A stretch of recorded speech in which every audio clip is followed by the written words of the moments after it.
एक बार पति पत्नी अपने गधे के साथ जा रहे थे तो लोग उन्हें देखकर हंसने लगे और कहने लगे, ये दोनों कितने बेवकूफ है, गधा होते हुए भी पैदल चल रहे हैं। दोनों ने सोचा बात तो सही है, इसीलिए वो दोनों गधे के ऊपर बैठ गए। वे कुछ ही दूर चले थे कि उन्हें कुछ लोग और मिल गए। लोग कहने लगे, इन दोनों को दया नहीं आती, ये दोनों गधे पर बैठे हैं। उन दोनों ने सोचा बात तो सही है, इसीलिए पति नीचे उतर गया और पत्नी को गधे पे बिठा दिया।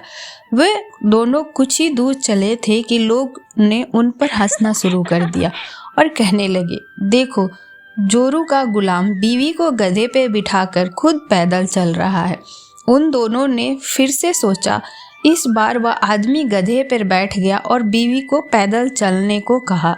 यह देखकर लोगों ने कहना शुरू कर दिया, कैसा आदमी है, खुद गधे पे बैठा है और एक औरत को पैदल चला रहा है। उन दोनों ने फिर से सोचा और इस बार उन्होंने कुछ अनोखा ही कर दिया। उन दोनों ने गधे को अपने सर पर उठा लिया।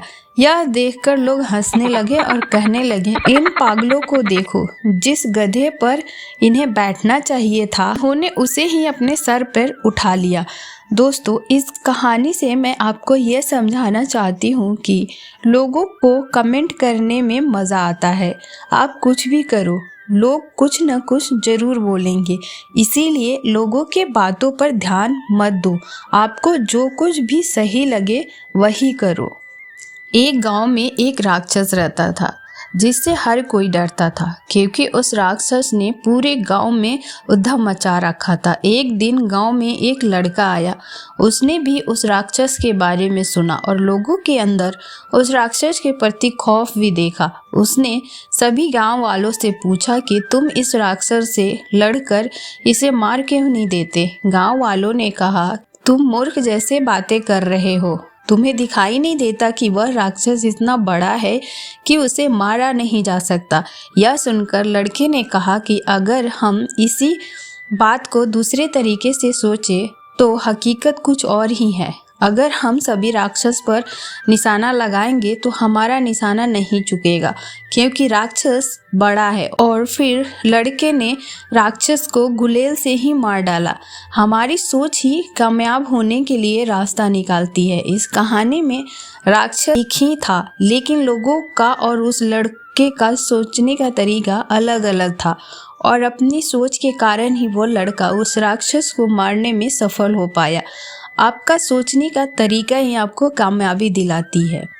एक बार एक छोटा सा बच्चा किसी बात पर अपने माँ से नाराज हो जाता है। वो अपने माँ से कहता है कि मैं तुमसे नफरत करता हूँ। उसकी माँ उसे डांटती है। वो डर जाता है और डर के कारण घर से भाग जाता है। वो पहाड़ियों के पास जाकर चिल्लाने लगता है कि मैं तुमसे नफरत करता हूँ। पहाड़ होने के कारण आवाज़ गूंजने लगती है और उसे रिटर्न में उसी की आवाज़ की गूंज सुनाई देने लगती है, मैं तुमसे नफरत करता हूँ, मैं तुमसे नफरत करता हूँ। उसने ऐसी गूंज पहली बार सुनी थी। वह डर जाता है और अपने बचाव के लिए अपने माँ के पास भाग जाता है। वह अपनी माँ से कहता है कि पहाड़ के पास एक बहुत ही बुरा बच्चा है जो चिल्लाता है, मैं तुमसे नफरत करता हूँ।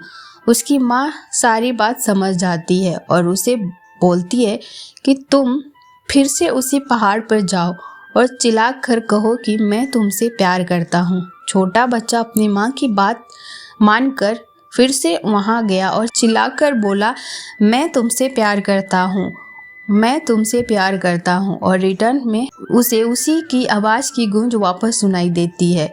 इस घटना के बाद बच्चा समझ जाता है कि हम दूसरों के साथ जो करते हैं वैसा ही हमारे साथ होता है।